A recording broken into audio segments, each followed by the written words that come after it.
This week's edition of Pendragon Recap is sponsored by Pender Community Hospital, a proud supporter and official physical therapy provider of Pendragon Athletics.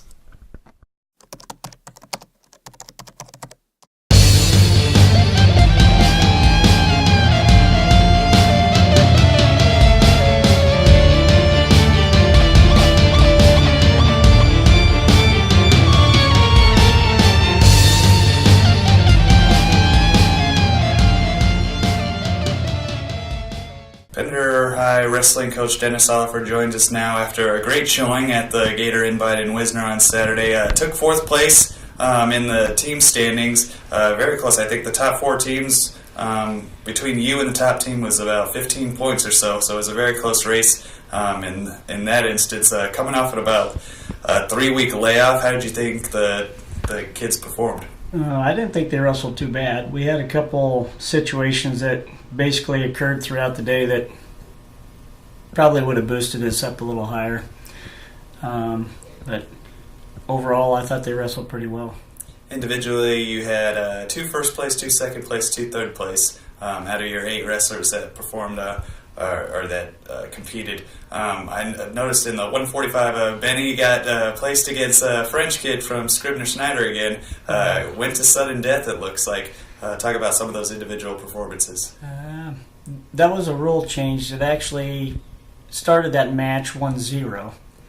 There was a technical violation on my son. He crossed these straps on his headgear, which they're getting a little too technical, I think. But he wrestled 2 matches before that and nobody said anything about it, and then it happens in the finals. I don't agree with that call. But we wrestled him better. We were the aggressor in that match. That French kid, he's a scrambler, and we basically didn't out-scramble him on our last shot. So. Okay, well, and Jacob Seabeatty, Mark Dunn both took first place in their weight divisions. Jacob is still undefeated on the year. Mark has only 2 losses. He's wrestled pretty well since the first half of the season. Talk about their performances. They wrestled both of them wrestled really well yesterday. I can't say that their tests are coming from here on out for those 2 individuals. They have meets in every meet will have one of their losses in it. So for them, working hard, coming back, and maybe avenging one of those losses, getting a win over them. That's what I'm looking at. They looked really good yesterday, though, or this weekend. I never tell anybody to lose, but there are lessons to be learned in a loss. Whether it's interpreted right or wrong is the key. If you interpret it as a way to get better and what to look at, then it won't hurt you. And now this coming weekend you'll be in Stromsburg at Cross County Tournament. What are some of the teams you're going to be seeing there? We see Amherst. We'll see friends. Yeah, we'll see Friend. They have a couple state-rated kids. We'll see High Plains. They have a state-rated kid. The weight class to look for at the Cross County meet will be 138. 4 of the top 5 will be at 38 this weekend. So Jacob will get tested. Benny will have number 1 at 45. Mark will have the Amherst kid. I don't know where he's rated, but that'll be a district showing there for him. Keeping in mind that you had about a 3-week layoff from active competition, was the performance on Saturday what you expected?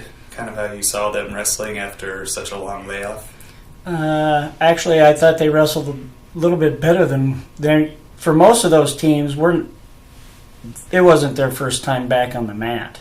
They've been on the mats, right out of the get-go, some of them, because they go to dual tournaments right after they come back. As far as us, this is our first meet back. I didn't think we looked sluggish. I thought they wrestled pretty well. Okay. Well, you finished off 2013 good standing, and it looks like you're starting 2014 in a good way as well. The meat grinder is starting now. Well, best of luck on Saturday, Coach. Thank you. Pender High girls basketball coach Larry Ballinger, hot off a tournament win over a team that's always been tough, but really took them to the woodshed on Saturday to win the championship in Homer. You're 11-1 on the season.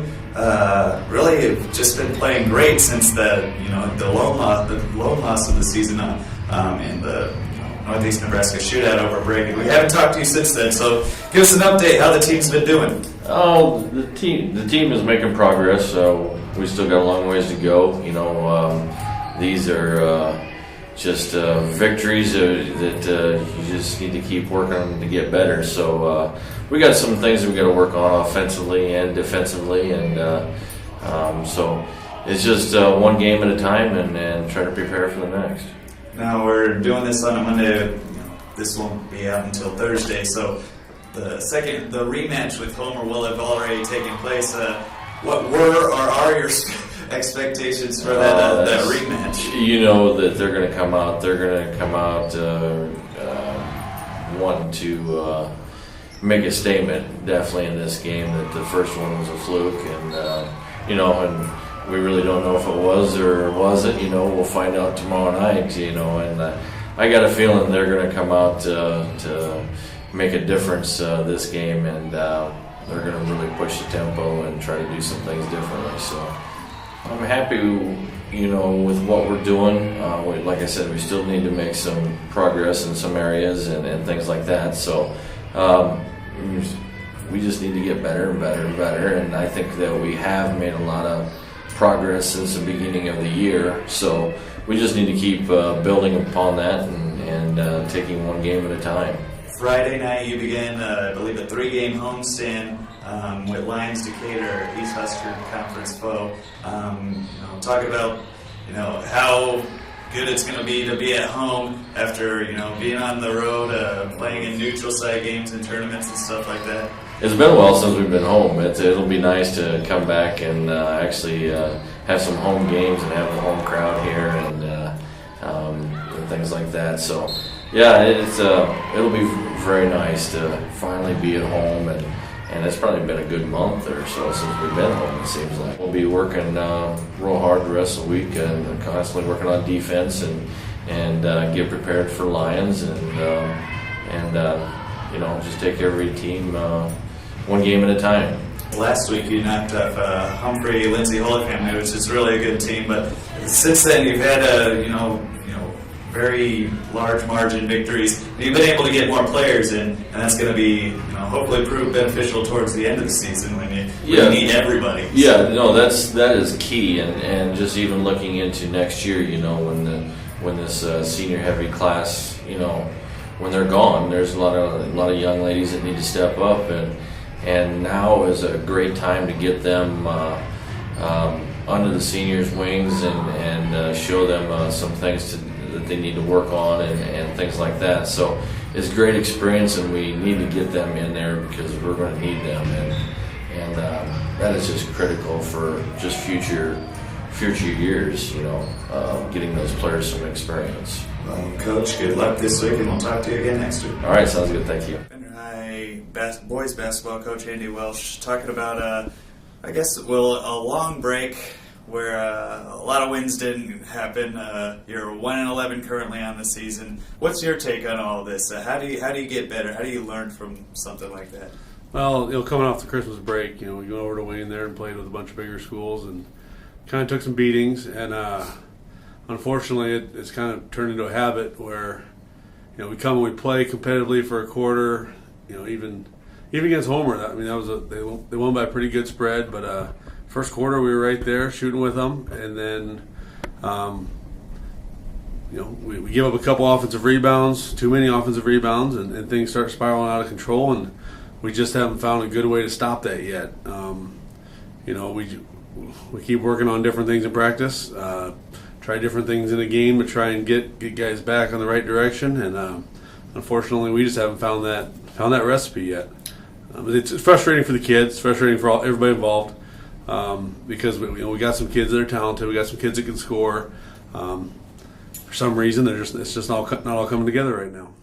We're just lacking a lot of confidence, and with that comes kids not trusting their own abilities. we're a little hesitant. We're losing what we call the 50-50 balls. One where both teams have equal chance for it. We're getting out hustled to it because we aren't trusting our athleticism to get the job done, and then we hesitate, and then we end up in bad spots. And we need something good to happen just to get the confidence back up, and then I think all those hustle plays will start coming through. And right now we just got to keep grinding it out and find the players that want to hustle all the time on the floor and see what happens. Speaking of players that want to hustle all the time on the floor, some new blood getting some time in there. I noticed Dylan Roth, Roderick Brader, those are young guys on the team that seem to be contributing after you've made some adjustments, and they look pretty impressive for young guys. Yeah, we know we're going to get young mistakes from them just because of their inexperience, but at the same time, they hustle. I mean, they make mistakes while hustling, and that's what we ask of kids that are in their development process. I think they'll be pretty good players for us in the future, and unfortunately for this year, we're able to get them quite a few minutes, kind of ease them into it. But at the same time, they're putting as much effort into this as anybody on our team, and we expect good things from them in the future. Friday, you'll be playing at home for the first time in nearly a month. Having that home court atmosphere certainly is a nice change of pace from being in tournaments, being on the road from time to time. So you'll have a nice little home stand for a few games, starting on Friday with Lions Decatur. What's your expectations going to that one? Well, Lions, I think they lost a pretty good player, kid transferred out of there, but they still have that school in general is just becoming really athletic. All their sports are improving, the boys' sports. And they'll have a good team. They good coach down there. Lamb does a great job with them. We're going to go up against a really well-coached team. Person to person, I think we match up pretty well with them. And it's just going to be whatever team wants to hustle and win those 50-50 balls. We'll see how things go. And best of luck to you, Coach. And hopefully it's not too late to get a turnaround on the season. So. That's what we're hoping for. Thank you.